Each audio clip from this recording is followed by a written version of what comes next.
Kasama ko po si Sanya Lopez. Sanya, nais ko namang itanong, isang mabuting bagay na ginawa mo ngayong araw na ito. Siguro sabi ko lang na binigyan ko ng pagmamahal at attention yung mga dogs ko.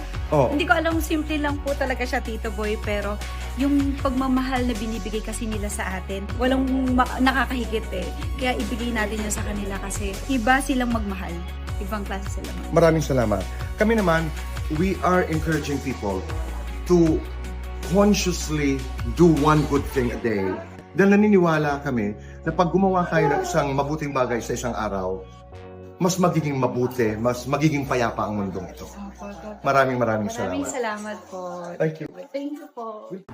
Kaibigan, for more videos, follow us here.